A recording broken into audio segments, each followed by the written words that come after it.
Hey, it's Raphael Gonzalez, your Treasure Coast real estate agent. Today we'll be in Fort Pierce in the Lakewood Park area, checking out some new homes and what's going to be in a gated resort-style community.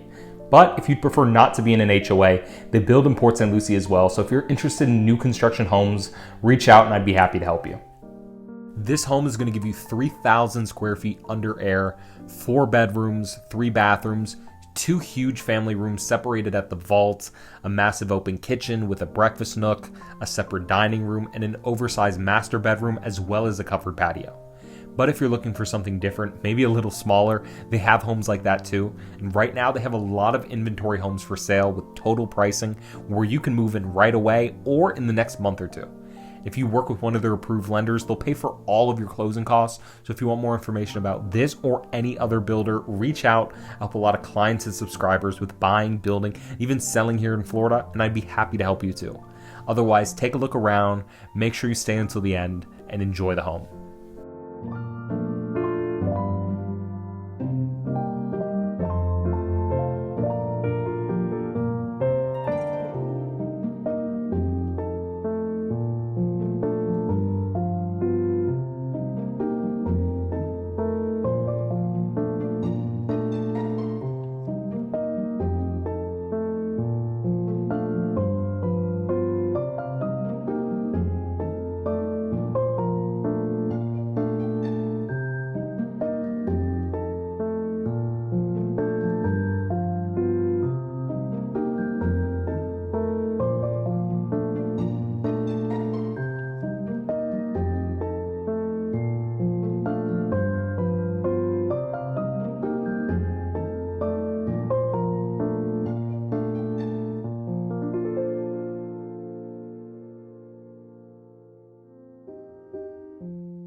And living in Waterstone, you're going to have access to the pool, tennis and pickleball courts, a fitness room, sand volleyball court, and both indoor and outdoor children play areas, as well as space for picnics and barbecue grills. And as always, if you want more information on pricing and HOA and CDD fees, remember to check out the description and reach out for updates on their available inventory and to work with me on finding your new home. Hopefully you enjoyed that video tour, but this is just one of the many homes Fort Pierce in South Florida has to offer. As always, I'm going to put my information right up here. If there are any questions you have about any community, or if you're looking to get into this area, want to get an idea if this would work for you, I'm here to help you with that.